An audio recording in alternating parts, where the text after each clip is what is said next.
नमस्कार दोस्तों, मैं हूं आपका भाई प्रतीक मलिक और स्वागत करता हूं आपका आपके अपने YouTube चैनल TCF प्रतीक मलिक पर। जैसा कि आप सबको पता है, रीट 2021 की तैयारी के लिए हमने शुरू किया है एक रीट स्पेशल क्रैश कोर्स, जिसमें सबसे पहले मैं करवा रहा हूं बाल विकास यानी CDP की टोटल 5 यूनिट है। 5 में से 3 यूनिट मैं आपको अभी तक करवा चुका हूं। चौथी यूनिट में है अधिगम यानी कि लर्निंग। इसकी भी एक क्लास आपकी हो चुकी है।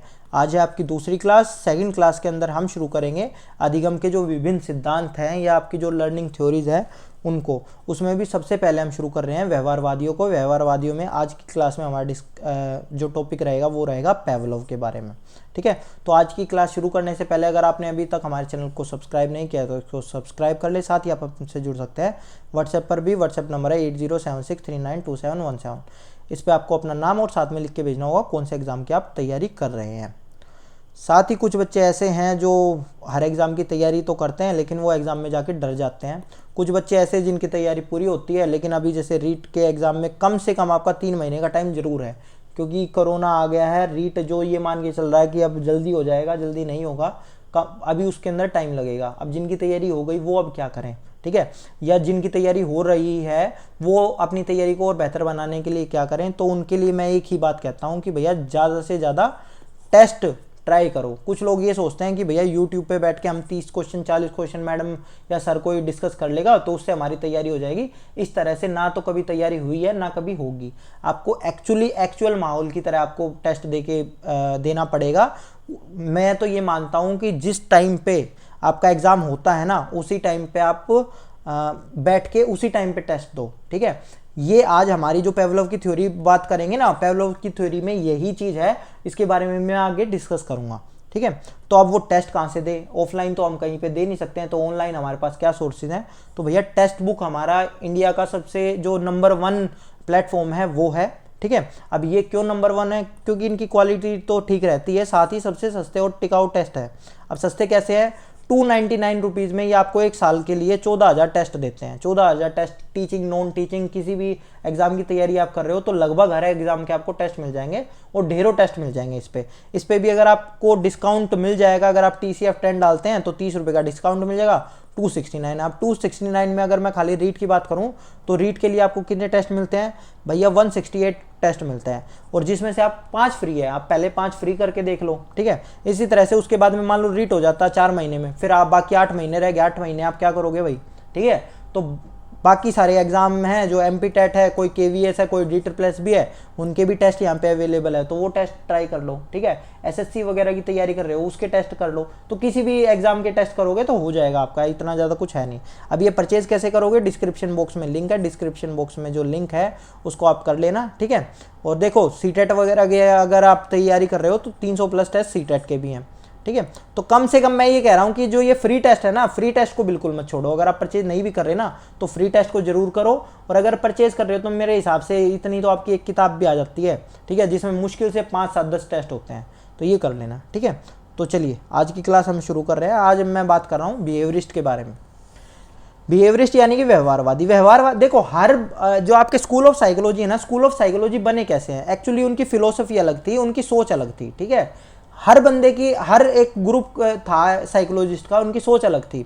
अब ये कौन सा ग्रुप था? इनका ग्रुप का मतलब ये था कि खुद ब खुद को भी कोई चीज़ नहीं हुई है, आपको हमेशा करवानी पड़ी है। तो पढ़ाई भी बच्चे कभी खुद नहीं करेंगे, उनसे आपको पढ़ाई करवानी पड़ेगी। ठीक है, तो पढ़ाई करवाने के लिए आप एक स्टिमुलस लोगे। स्टिमुलस में डंडा, चप्पल, जूता कुछ भी हो सकता है आपका। स्टिमुलस में आपका कोई गिफ्ट हो सकता है, कुछ भी हो सकता है, साइकिल वगैरह का लालच हो सकता है। उससे बच्चा रिस्पॉन्स देगा, रिस्पॉन्स यानी कि पढ़ाई करेगा। ठीक है, स्टिमुलस क्या होता है? उद्दीपक। ये सेम वही है, आपने छोटी क्लास में पढ़ा होगा। छोटी क्लास में क्या होता था कि मान लो एक छुई मुई का पौधा है, छुई मुई के पौधे के अगर आप टच करोगे तो वो बंद कर लेता था अपने आप को। तो जब टच करा वो होता है उद्दीपक, और जो रिस्पॉन्स क्या आया उसने, उस जो अनुक्रिया क्या आई, अनुक्रिया का मतलब होता है जो उसने अपने आप को बंद कर लिया। तो इनका मतलब यही था कि कोई भी चीज़ हमारे संसार में खुद ब खुद नहीं होगी। ठीक है, और ये मानते थे कि जो बच्चा है, बच्चा खाली स्लेट है, जो करना है हमें करना है। ठीक है, इसका जो बिहेवियरिज्म के जो पिताजी है वो है वॉटसन। JB वॉटसन को माना गया इनका पिताजी, लेकिन ऐसा नहीं है सबसे पहले इस तरह की सोच बस इनकी हो। इससे पहले लगभग 17वीं 18वीं शताब्दी में जो जॉन लॉक थे उन्होंने एक टेबुला रासा टर्म दे दी थी, जो लगभग हर एग्जाम में आपकी पूछी जाती है। पिछले एस्टेट में पूछी गई थी, उससे पहले ये डीटर+बी वगैरह में पूछी गई है। ठीक है, हो सकता है केवी वगैरह में पूछी जाए, कह नहीं सकते। ठीक है, तो अब ये क्या कहते थे, टेबुला रासा था क्या? टेबुला रासा का मतलब ये था कि भैया बच्चा खाली स्लेट होता है। कई बार एग्जाम में ये पूछा जाएगा टेबुला रासा का मतलब बताओ, कई बार ये पूछा जाएगा दी किसने है, तो वो जॉन लॉक ने दी है। ठीक है, तो और इसका मतलब क्या होता है, इसका मतलब होता है खाली स्लेट। ठीक है, तो ये चीज़ें आपकी होनी चाहिए। तो बेसिक चीज़ें मैंने आपको बता दी। अब इसमें से हमारी मेन 3 थ्योरीज है। वॉटसन और पेवलोव की तो एक तरह की है, इसके बारे में हम बात करेंगे। एक है हमारी स्किनर की थ्योरी है, एक है थॉर्नडाइक की थ्योरी है। अब ये जो बिहेवियरिस्ट थ्योरी थी ना, इनका नाम अलग अलग थे। ब्लैक बॉक्स थ्योरी कहा जाता था। अब भाई हिंदी में काला डब्बा थ्योरी लगा लो। ठीक है, क्योंकि हिंदी अनुवाद इसका कभी कोई भी बंदा कर देता है। ठीक है, तो इसी तरह से स्टिमुलस रिस्पॉन्स थ्योरी भी इसको कह सकते हैं। स्टिमुलस रिस्पॉन्स थ्योरी क्यों? क्योंकि ये हमारा उद्दीपक और अनुक्रिया के बीच का जो संबंध पर आधारित है ना, इसीलिए इसको स्टिमुलस रिस्पॉन्स थ्योरी कहते हैं। ठीक है, तो चलिए स्टार्ट करते हैं आज की थ्योरी। हम पेवलोव, सबसे पहले ये जान लो कि जो पेवलोव था उससे गलती से ये सिद्धांत बन गया था। बनाना नहीं चाहता था, वो साइकोलॉजिस्ट नहीं था, वो था डॉक्टर। रशिया का डॉक्टर था, आर्मी में था। आर्मी में वो अपने कुत्तों के ऊपर कर रहा था। ठीक है, अब जो ये कहते हैं ना, अब ये जो एक्सपेरिमेंट है ये आपने सुना ही होगा कि खाना दे रहे थे, साथ में घंटी बजा रहे थे। वो बजा नहीं रहे थे, वो बाई चांस उस टाइम पे कुछ हो रहा होगा, उनका लंच पंच, उस टाइम पे वो घंटी बजती होगी। ठीक है, तो ऐसा नहीं था कि वो जानबूझ कर बजा रहे थे, वो तो बाई चांस घंटी बज रही थी। एक दिन खाना नहीं दिया बच्चे को, मतलब कुत्ते को, और वो फिर भी घंटी बज गई, तो इस वजह से फिर भी उसका लार आ गई। अब जो ये इसने सिद्धांत दिया ना, इसको 1904 में इसी के लिए नोबेल प्राइज मिला था। पेपर में क्या आएगा, जितना मैंने अभी तक आपको बताया इस इवान पेवलोव के बारे में, ये नहीं आएगा ये कहाँ का था कहाँ का नहीं था, ये तो मैं भूमिका बना रहा हूँ। ठीक है, कुछ लोग इसी के ऊपर क्वेश्चन करवाने लग जाते हैं, ऐसा नहीं होता भाई। ठीक है, क्वेश्चन क्या आ सकता है कि इवान पेवलोव को कौन से साल में आपको मिला है नोबेल प्राइज, किस विषय में मिला है, कौन सी थ्योरी के लिए मिला है, तो ये चीज़ आ सकती है आपकी। क्लासिकल कंडीशनिंग के लिए मिला था। ठीक है, अब देखो ये था क्या, ये थ्योरी आपने पढ़ी होगी कि कुत्ता है, कुत्ता घंटी बजाएंगे तब भी लार निकल जाएगी कुत्ते की, है ना। तो ये मैं दोबारा नहीं बता रहा हूँ आपको, ये बहुत शॉर्ट में बता देता हूँ। खाना देते थे, बाई चांस घंटी बज जाती थी, उसके बाद में खाना दिया घंटी बज रही है, खाना दिया घंटी बज रही है, अगली बारी हमने खाना नहीं दिया, घंटी बजा दी, कुत्ता की लार फिर भी निकल रही है। ठीक है, तो ये चीज़ थी, समझ में आया। अब कुत्ता था वो कंडीशन हो गया था, उसका अनुबंध हो गया था। ठीक है, उसकी जो लर्निंग थी उसका अनुबंध हो गया था, उसके बारे में हम थोड़ा सा बात करते हैं। अब इसके जो नाम है वो भी अलग अलग है, उनके बारे में हम बाद में बात करेंगे। अब जो ये अनुबंध था ना भाई, ये भी इसके जो अनुबंध है इसके 3 आपका स्टेज हैं, 3 स्टेज हैं। ये जो कंडीशनिंग है इसकी 3 स्टेज है। अब इसको ध्यान से समझना क्योंकि ये बहुत इंपॉर्टेंट है। ठीक है, अब देखो आपकी 2 अलग अलग चीज़ें थी, एक तो खाना था, एक आपका बेल थी। बेल हम जान पूछ के नहीं बजा रहे थे, लेकिन बज रही थी वो उस टाइम पे। खाने की वजह से तो कुत्ते की लार 70 बार आए, ठीक है, कोई दिक्कत की बात नहीं है। लेकिन जब हमारी ये घंटी की वजह से भी आने लगी, समस्या तब उत्पन्न हुई कि ऐसा हुआ क्यों। तो उसके लिए उन्होंने देखा कि इसकी 3 स्टेज अलग अलग बना दी उन्होंने। पहली स्टेज में क्या था कि जो खाना है वो तो कुत्ते की लार निकलवा सकता है, लेकिन जो घंटी है वो केवल अलर्ट करेगी कुत्ते को खाना आने वाला है। समझना इस चीज़ को, समझ रहे हो, ये अलर्ट करती थी चीज़ को। ठीक है, अब देखो होता क्या है, अब इसके लिए भी जब आपका अलग अलग देखो, ये होता है नेचुरल स्टिमुलस होता है या स्वाभाविक उद्दीपक होता है, जिससे स्वाभाविक अनुक्रिया होती है। यानी कि जिस उद्दीपक से कोई अनुक्रिया हो सकती है उसको हम बोल सकते हैं स्वाभाविक उद्दीपक, या इसको अगर एक जो शॉर्ट फॉर्म में ये यूज करते हैं वो करते हैं यूएस करवाता है यूआर। ठीक है, अनकंडीशन स्टिमुलस अनकंडीशन रिस्पॉन्स करवाता है हमारा। समझ में आया भाई, कोई दिक्कत की बात नहीं है। फिर क्या होता है, फिर हमारा आता है भैया बेल तो हमारा पहले जब हमारा कंडीशन नहीं थी ना, तो हमारी कोई सलाइवेशन नहीं आ रहा था। फिर क्या हुआ ड्यूरिंग कंडीशनिंग क्या थी, जब से हमने एक्सपेरिमेंट शुरू करा तो हम दोनों एक साथ दे रहे थे। ठीक है, उसके बारे में बात करूंगा। ये जो डिफरेंट टाइप ऑफ कंडीशनिंग होती है इनके बारे में मैं बात करूंगा।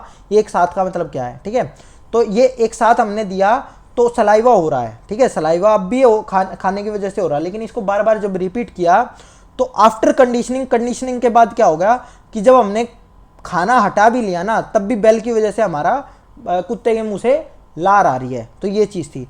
तो इसका ये, इसको बोलते हैं सी एस, इसको क्या बोलते हैं, इसको सी एस बोलते हैं। बेल को क्या बोलते हैं, सी एस, कि हमारा कंडीशन हो गया है, यह हमारा अनुबंधित उद्दीपक है। अनुबंधित उद्दीपक से अनुबंधित अनुक्रिया हो रही है, क्योंकि एक अनुबंध हो गया। अनुबंध आपने कॉन्ट्रैक्ट देखा है ना भाई, अलग अलग कंपनियां होती हैं, अलग अलग बंदे के पास में कॉन्ट्रैक्ट कर लेती हैं। कॉन्ट्रैक्ट कैसे होता है, कई बार पैसे लेके कॉन्ट्रैक्ट कर लिया जाता है। तो वैसे तो कोई बंदे किसी चीज़ की पब्लिसिटी नहीं करता, लेकिन अगर पब्लिसिटी कर रहा है तो आप समझ लेना कि उनके बीच में उसका कॉन्ट्रैक्ट हो गया है, ठीक है, उन्होंने आपस में कोई कॉन्ट्रैक्ट कर लिया है। तो ये सेम वही वाला केस है इसके अंदर भी, ठीक है। तो ये वाली चीज़ इनके साथ में हो गई, आ गया समझ में। अब चलते हैं नेक्स्ट। अब समझो इसके अलग अलग जो नाम हैं उनके बारे में हम बात करते हैं। तो डिफरेंट नेम है जो, पहली बात तो ये समझो कि प्रतिक्रिया अनुबंधन सिद्धांत कहा जाता है, कंडीशन रिस्पॉन्स थ्योरी। ये क्यों कहा जाता है, क्योंकि इसके अंदर हमने बंदे के रिस्पॉन्स को कंडीशन कर दिया। जो हमारा रिस्पॉन्स था, जो कुत्ते की लार थी, उसको हमने अनुबंध कर दिया। उसका अनुबंध किसके साथ कर दिया, एक ऐसे स्टिमुलस, एक ऐसे उद्दीपक के साथ कर दिया जो कि उसको करवा नहीं सकता था, लेकिन अब वो करवा रहा है। आया समझ में, अनुबंधन कर दिया। इसी को हम कह सकते हैं एसोसिएटिव लर्निंग। एसोसिएटिव लर्निंग क्या है, सहचार्य अधिगम, ठीक है, इसको ये भी कहते हैं, एसोसिएटिव लर्निंग भी है। फिर ये है थ्योरी ऑफ हैबिट फॉर्मेशन। ये हैबिट फॉर्मेशन कैसे बनी है, ये इसके बारे में भी हम बात करेंगे कि हैबिट क्या होती है। देखो, अलग अलग हैबिट बनाने के लिए हम मेनली इसी चीज़ का काम करते हैं, इसी चीज़ का यूज़ करते हैं। अब कौन कौन सी हैबिट हमारी बन सकती है उनके बारे में हम थोड़ी सी आगे बात करेंगे, लेकिन जब भी हैबिट फॉर्मेशन की बात आएगी तो समझ लेना क्लासिकल कंडीशनिंग की बात हो रही है। क्लासिकल कंडीशनिंग यानी कि शास्त्रीय या परंपरागत अनुबंधन। तो ये जो थ्योरी मैंने अभी तक आपको बताई, यही थी ये थ्योरी, ठीक है। अब इसमें अलग अलग हमारे कुछ होते हैं इनवॉलेंट्री एक्शन। अब समझना, इसके अंदर जो हमारा कंडीशन हो रही है ना, कंडीशन हो रही है हमारे इनवॉलेंट्री एक्शन की, जो हमारे हाथ में नहीं होते। कुछ हमारे ऐसे एक्शन होते हैं जो हमारे हाथ में नहीं होते, इस बात का ध्यान रखना। लार निकालना हमारे हाथ में नहीं है, ठीक है, थूक निकालना है, लेकिन लार निकालना नहीं है, इस बात का ध्यान रखना, ठीक है। तो जो हमारा लार निकलती है वो खुद ही निकलती है, ठीक है। वो कई बार हमारा कुछ टेस्टी होगा तो टेस्टी चीज़ देख के लार निकलेगी, तो वो चीज़ होती है। अब इसी चीज़ को, ये हमारा इमोशनल बायोलॉजिकल रिएक्शन था, ये जो कुत्ते का था वो इमोशनल बायोलॉजिकल रिएक्शन था, इसको कहते हैं सांवेगिक जैविक प्रतिक्रिया। इसी तरह से ये हमारा जो सिद्धांत है ये एसएस लर्निंग है। एक और बात से ध्यान रखना, एसएस लर्निंग, एक हमारी एसआर लर्निंग आएगी, एक हमारी आरएस लर्निंग आएगी। आरएस लर्निंग होगी वो तो होगी हमारी ऑपरेंट कंडीशनिंग, जो हमारी स्किनर वाली होगी, ठीक है। ये एसआर सिद्धांत होगा हमारा, जो हमारा थॉर्नडाइक वाला होगा। वो एसआर क्यों है और ये आरएस क्यों है, इनके बारे में भी हम बात करेंगे बाद में, ठीक है, अगली क्लासेस में। लेकिन ये एसएस क्यों है इसके बारे में हम बात कर लेते हैं। ये क्या था, हमारा सब्सटीट्यूट हो गया था। एसएस क्या था, हमारा दो स्टिमुलस थे, समझ लो, स्टिमुलस यानी कि उद्दीपक, ठीक है। उद्दीपक वालों, एस का मतलब होता है स्टिमुलस, वो इंग्लिश वालों के लिए, ठीक है। तो वो एसएस थ्योरी का मतलब क्या होता है कि एक उद्दीपक से दूसरा उद्दीपक बदल गया, समझ रहे हो, स्टिमुलस सब्सटीट्यूट हो गया है। सब्सटीट्यूट का मतलब होता है प्रतिस्थापन, ठीक है। प्रतिस्थापन की भी जब बात आएगी तो उसके अंदर भी केवल यही बात होती है, समझ में आ गया। अब इस थ्योरी का थोड़ा सा और हम आगे पढ़ते हैं। अब इस थ्योरी के कौन कौन से ऐसे फैक्टर थे जो एसोसिएट कर रहे थे, या देखो ये जो थ्योरी थी ना, ये टोटल एसोसिएशन पे थी। एसोसिएशन कौन सा था हमारा, एस और आर के बीच में। एस और आर के बीच में एक एसोसिएशन था। अब जो एस और आर का एसोसिएशन था, यानी इनके जो सहचार्य था, या आप ये कह सकते हो कि संबंध था, जो इनका संबंध बना एस और आर का, और एक ऐसा संबंध भी बन गया जो कि नहीं होना चाहिए था। तो उसका कारण क्या था, पहला कारण तो था भैया कंटिग्यूटी। कंटिग्यूटी का मतलब क्या होता है कि एक टाइम फ्रेम के अंदर ही दोनों चीजें हो रही थी। समझ लेना इस चीज को, क्या हो रहा था कि जो आपकी बैल थी और जो दोनों चीजें थी वो एक साथ हो रही थी, समझ रहे हो, मतलब कि बैल और खाना एक साथ बार बार आ रहा था, तो वो एक साथ आ रहा था। तो ये फैक्टर अफेक्ट करता है, जितना ज्यादा एक साथ आएंगी कोई चीजें तो उतना उन दोनों के अंदर एक संबंध बन जाएगा, समझ रहे हो। अब ये जो कंटिग्यूटी का है, ये हम जब आगे बात करेंगे ना, जब हम इनसाइट लर्निंग करेंगे उसके अंदर भी मैं आपको पढ़ाऊंगा इसके बारे में, ठीक है, कि जब एक साथ कभी कई चीज़ें होती है। जैसे अगर मान लो आप ये देख लो कि आपने ये देखा होगा ना, जब बिजली कड़कती है तो आवाज़ भी आती है, तो वो क्या होता है, वो एक साथ हो रही है वो चीज़ें। तो जितना ज़्यादा एक साथ होती रहेंगी उतना ज़्यादा उनके बीच में एक संबंध स्थापित होगा हमारे हिसाब से। फिर एक होता है विषमता, कि दो चीज़ों के अंदर हमारी समझने की ताकत होनी चाहिए हमारे अंदर कि दो चीज़ें अलग हैं, कितनी अलग हैं, ठीक है। इसी तरह से जो दो चीज़ें सेम हैं उन सेम स्थिति के अंदर हम एक जैसा रिस्पॉन्स करना हमें आना चाहिए। तो ये चीज़ें हमारी अफेक्ट करती हैं। अब देखो एक चीज़ समझाता हूँ आपको। अब ये जो थ्योरी आपने समझी, इसका डेली लाइफ या रियल यूज़ में आपका क्या है। अलार्म आपने सुना होगा, अब वही सेम चीज़ मैं आपको अभी बताऊंगा जो टेस्ट करवाने के लिए मैं आपको बता रहा था, ठीक है। अलार्म आपने सुना होगा, अलार्म का एक टाइम बजता है, ठीक है। आप डेली 5 बजे का अलार्म लगाओ, ठीक है। एक दिन आपने नहीं भी लगाया, आप जब भी उस टाइम पे उठ के खड़े हो जाओगे, ठीक है। उठना नहीं चाह रहे थे, आपका कुछ वो नहीं था, लेकिन आपकी बॉडी ने उस चीज़ को अडेप्ट कर लिया। वो हमारे रिफ्लेक्स होते हैं। रिफ्लेक्स क्या होते हैं, जो ऑटोमेटिक होते हैं, जो आप करना नहीं चाह रहे, समझो उस चीज़ को।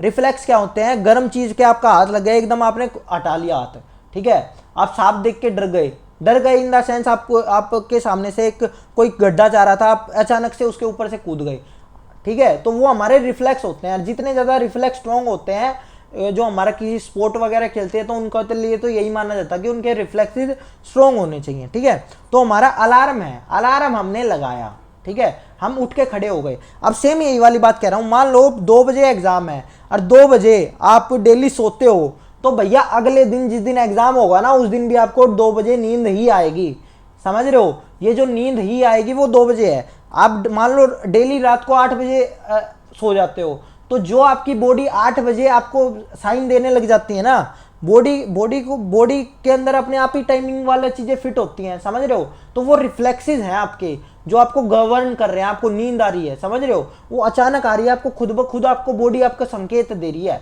समझ रहे हो, वो ऑटोमेटिक है। तो यही मैंने आपको बताया कि जब उसी टाइम पे अगर हम करते हैं, एग्जाम करते हैं, तो वो हमारे लिए अच्छा होता है, ठीक है।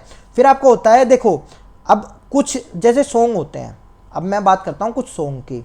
आपने देखा होगा कि कुछ सॉन्ग हमें, आप मान लो कोई 2010 या 2011 का कोई सॉन्ग है, उसको सुन के देखना, मैं आपको गारंटी ले रहा हूँ, मान लो उस टाइम पे आप स्कूल में होंगे या उस टाइम पे आप कॉलेज में होंगे, तो आपको कुछ सिचुएशन याद आएंगी, कुछ बंदे याद आएंगे, कुछ आपका ग्रुप याद आएगा, वो सारी चीज़ें आपको याद आ जाती हैं।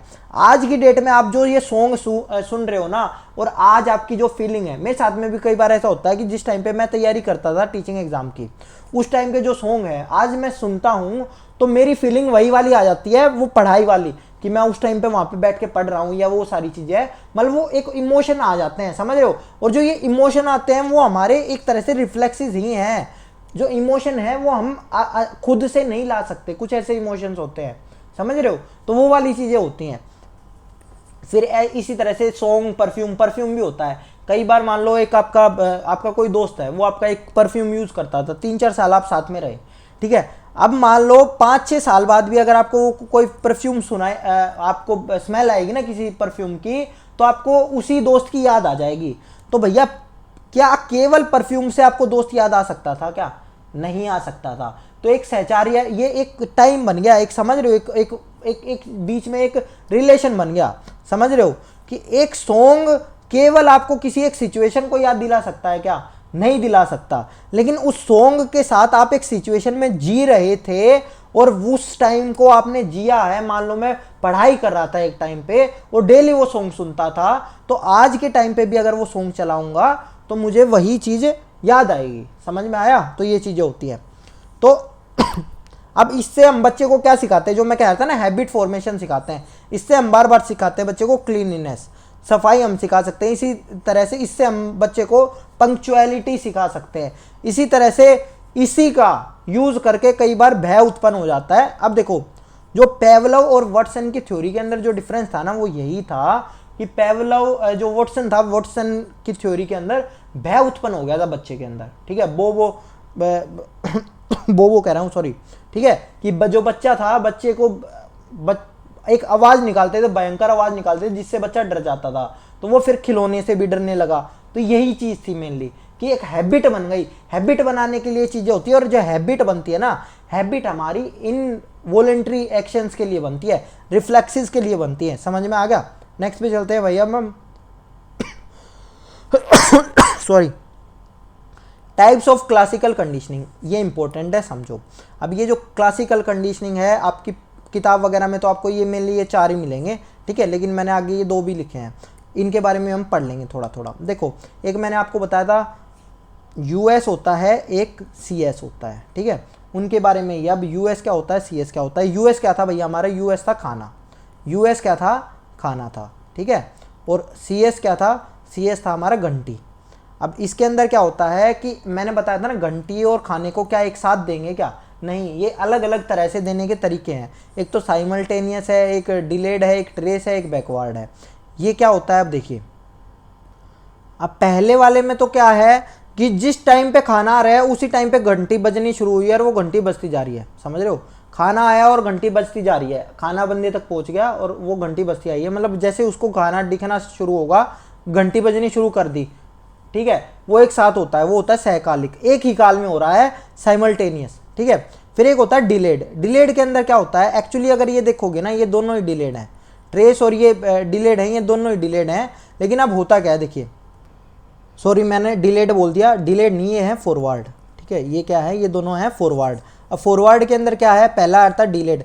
डिलेड के अंदर क्या होता है कि पहले आपने घंटी बजानी शुरू कर दी, घंटी बजानी शुरू करी, मान लो आप 30 सेकंड तक घंटी बजा रहे हो और उसके 15 सेकंड के अंदर आप लोग का खाना आना शुरू हो गया है, ठीक है, खाना बंदे ने देख लिया, कुत्ते ने देख लिया और हो गया, ठीक है। पहले वाले में क्या था, जैसे ही दिखा घंटी बजनी शुरू हो गई थी, ठीक है। यहाँ क्या था, घंटी पहले सुनाई दे रही है कुत्ते को और फिर बाद में खाना दिखाई दे रहा है, लेकिन घंटी उस टाइम पे बजती जा रही है, समझ में आया, उस टाइम पे ही बज रही है। फिर एक आपकी ट्रेस। ट्रेस क्या है, पहले घंटी बज के बंद हो जाएगी, उसके बाद खाना आएगा। अवशेष वाले आपका कंडीशनिंग है वो कौन सी है, ये साइमल्टेनियस कंडीशनिंग है। इसमें क्या है, दोनों एक साथ बजेंगी और एक साथ आएगा, एक साथ ही आएगा और एक साथ ही बंद हो जाएगा। इसके अंदर क्या है, इसके अंदर पहले तो हमारा घंटी बजेगी और खाना आके पहुंच जाएगा, आया समझ में, फिर एक साथ बंद हो जाएगा। लेकिन यहाँ क्या है, पहले हमारा घंटी बज के बंद हो जाएगी, उसके बाद खाना पहुंचेगा, समझ में आया। घंटी बजी, घंटी बज के बंद हो गई, जो कि एक्चुअली कुत्ते वाले में होता था, ठीक है। फिर एक होती है हमारी बैकवर्ड कंडीशनिंग। बैकवर्ड कंडीशनिंग में क्या होता है, पहले खाना दे दो उसके बाद घंटी बजाओ, पहले खाना दे दो उसके बाद घंटी बजाओ, ये हमारी थी बैकवर्ड कंडीशनिंग, आगे समझ में। फिर सेकंड ऑर्डर कंडीशनिंग है। सेकंड ऑर्डर कंडीशनिंग क्या है, जब एक स्टिमुलस को हम दूसरे स्टिमुलस से चेंज करते हैं, लाइट को चेंज कर दिया हमने खाने से, ठीक है, कि खाने से लाइट से भी वही वाला रिएक्शन होने लग जाए, इस तरह का चीजें। फिर एक आता है टेम्पोरल कंडीशनिंग। टेम्पोरल कंडीशनिंग में केवल और केवल आपका जो यूएस था, खाना दे रहे हैं तो खाना ही दे रहे हैं, सॉरी घंटी बजा रहे हैं तो घंटी बजा रहे हैं, इसमें केवल और केवल आपका सीएस होता रहता था। तो ये हमारा टेम्पोरल कंडीशनिंग थी, मतलब टाइम टाइम पे हर 5 मिनट में सीएस बजेगा, इस तरह का चीज़ चलती है, तो ये होता है, ठीक है। तो मेनली आपके 4 ये इंपॉर्टेंट है, ये मैंने आपको बता दिए, ठीक है। नेक्स्ट पे चलते हैं अब हम। अब देखो, प्रिंसिपल ऑफ कंडीशनिंग है, अनुबंधन के कुछ हमारे सिद्धांत है, उनके बारे में जान लो। पहला तो ये है, अब ये थोड़ा सा आपको बताता हूँ। पहला तो ये है कि कुत्ते को आपने कंडीशन कर दिया, तो अब क्या होगा, वो हर घंटी के ऊपर उसकी लार निकलेगी, हर घंटी के ऊपर लार निकलेगी, समझ में आ गया। फिर क्या हुआ, फिर वो पहचानने लगा कि नहीं भैया एक अलग घंटी है उसी पे खाना आता है, बस समझ में आया, एक अलग घंटी है उसी पे खाना आता है, तभी मेरे को लार निकालनी है। तो उसने क्या कर लिया, विभेदन कर लिया, ठीक है। विभेदन के बाद क्या हुआ, अब मान लो खाना नहीं आया, उस घंटी पे भी खाना आना बंद हो रखा है, ठीक है, तो वो चीज़ें भूल जाएगा, समझ में आया। ये सेम वही वाली चीज़ होती है कि मान लो आप किसी एक पुल के ऊपर से जा रहे हो, पुल के ऊपर आपका एक्सीडेंट हो गया, अब आप हर पुल के ऊपर से धीरे गाड़ी चलाओगे, लेकिन फिर आपने क्या किया, आपने भूलने लगे और केवल उसी पुल के ऊपर आप धीरे गाड़ी चला रहे हो, बाकी सबके ऊपर भगा रहे हो, ठीक है। फिर क्या हुआ, फिर आपने एक दिन फिर आपका डर खुल गया तो आपने क्या किया, उस पुल के ऊपर से भी आप सही गाड़ी चलाने लग गए, मतलब आराम से भगाने लगे। लेकिन फिर एक दिन आपने एक्सीडेंट देख लिया तो आपका वो डर वापस आ गया, फिर आप हर पुल के ऊपर आराम से गाड़ी चलाने लग गए, ठीक है। अब क्या होता है कि जब आपका एक्सटेंशन के बाद ये स्पॉन्टेनियस रिकवरी होती है ना, तो इस टाइम पे कंडीशनिंग आपकी ज़्यादा तेज हो जाती है, ये कहना है इनका, ठीक है, कि जितने दिन में अगर मैंने कोई चीज़ सीखी है और मैं दोबारा से वो चीज़ मतलब मान लो अभी आप अलार्म है आपका, अलार्म के लिए मैं आपको बताता हूँ। अलार्म है, अलार्म से आप 1 महीना आपको लगा, आप डेली 5 बजे आप लगाते थे, उठे, ठीक है। 1 महीने के बाद आपने अलार्म लगाना बंद कर दिया, ठीक है, या उस टाइम पे मान लो आपको किसी भी अलार्म, किसी भी साउंड की वजह से आप उठ जाते थे, कैसी भी साउंड हो जाती, ठीक है, फिर क्या होगा, फिर आप है ना उसी अलार्म की साउंड पे उठोगे, ठीक है। तो वो वाली चीज़ होगी। मान लो अलार्म बंद हो गया, अलार्म बंद होने के बाद आप धीरे धीरे चीज़ें भूलने लग जाओगे और एक टाइम ऐसा आएगा जब आप उठोगे ही नहीं, मतलब 5 बजे आपकी आँख खुलनी बंद हो जाएगी। लेकिन फिर किसी दिन अलार्म बजने लगेगा तो जो आप 1 महीने में आपका उठने का रूटीन बना था ना, वो आपका दोबारा 1 हफ्ते के अंदर दोबारा बनना शुरू हो जाएगा। इसका मतलब होता है ये, आ गया समझ में। अब उसकी वजह से फिर आपका जब ये बार बार चीज़ें रिपीट होती है तो आपका अर्जन हो जाता है, आपकी लर्निंग हो जाती है। समझ में आया। अब देखो जो मेन चीज़ है इसके पीछे जो सिद्धांत जो चल रहे थे, इसके पीछे एक चीज़ समझो ऐसा हो क्यों रहा था, ध्यान से समझना इस चीज़ को। पहली बात तो था कंटिग्यूटी। कंटिग्यूटी का मतलब क्या होता है कि डिग्री ऑफ एसोसिएशन। हमारा डिग्री ऑफ एसोसिएशन कितना है, खाने से लार आएगी कितना जरूरी है, समझ रहे हो, मतलब कि खाने से जरूर लार आए, पहली बात तो वो होनी चाहिए, समझ रहे हो, एसोसिएट होना चाहिए उनका बीच में कि खाने से जरूर लार आनी चाहिए। दूसरी बात होती है कंटीजेंसी। कंटीजेंसी यानी कि प्रासंगिकता। इसके अंदर क्या होता है कि पूर्व अनुमान लगा लेता है। आप खुद सोच के देखो कि क्या ऐसा हो रहा है, आप मतलब कि एक बैल की वजह से आया क्यों था मुंह में, बंदे के लार क्यों आई, क्योंकि एक्चुअली कुत्ते को ये लगा, यानी उसकी बॉडी को ये लगा कि जब बैल बजी है तो अब खाना जरूर आएगा, 100% आएगा। और इसी चीज़ का ये जो कंटीजेंसी वाली जो चीज़ है ना, इसी चीज़ का लोग फ़ायदा उठाते हैं। जब हमारा मान लो कभी कुछ हो रहा है आपकी लाइफ में, कभी कुछ हो रहा है, ठीक है, तो अगर मान लो आप कभी किसी एक बाबा वगैरह के पास चले गए थे, फलाने बाबा के पास से मैंने आशीर्वाद लिया था, आप रिलेशन बनाने लग जाते हो। रिलेशन इन द सेंस आप भी खुद के रिलेशन बनाने लग जाते हो इसी तरह से कि या फिर आप मतलब कुछ ये जो टोटका पोटका ये होता है ना, इस तरह का ये चीज़ें रहती हैं। ये कैसे होता है कि मान लो आप कोई आपका एग्ज़ाम अच्छा गया, ठीक है, कोई एग्ज़ाम अच्छा गया तो आप ये कहोगे कि फलाने का मुंह दिखा था, इस वजह से मेरा एग्ज़ाम अच्छा गया।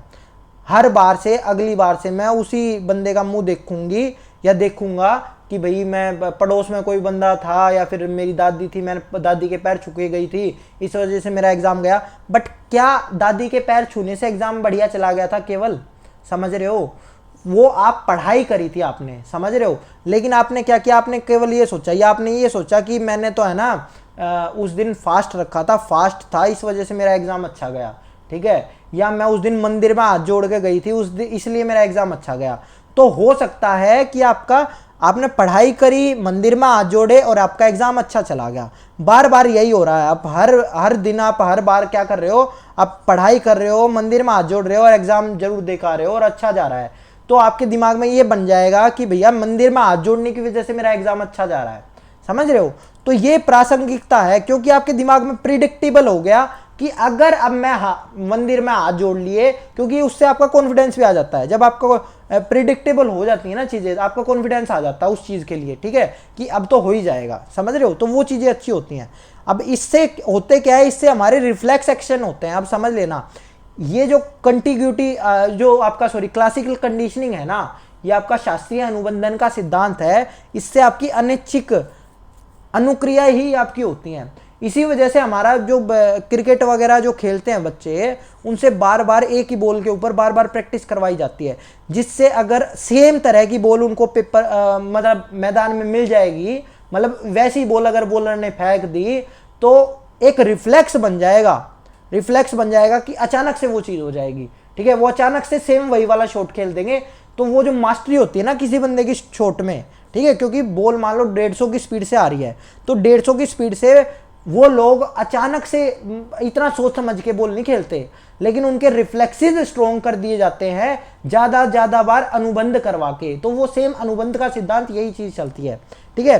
तो आई होप आपको ये वीडियो पसंद आई होगी। अगर ये वीडियो पसंद आई हो तो हमारी वीडियो को लाइक करना। और अगर आप ये बाकी भाई आपके लिए एक और खुशखबरी है, ऐप आ गया आपका TCF प्रतीक मलिक वीडियो कोर्स ऐप। अगर इस वीडियो की आपको PDF चाहिए तो वीडियो की PDF के लिए आप हमें मैसेज कर सकते हैं, या फिर इस ऐप को डाउनलोड कर लो, इस ऐप को आपको मिल जाएगा। ठीक है, धन्यवाद दोस्तों, आपका दिन शुभ रहे।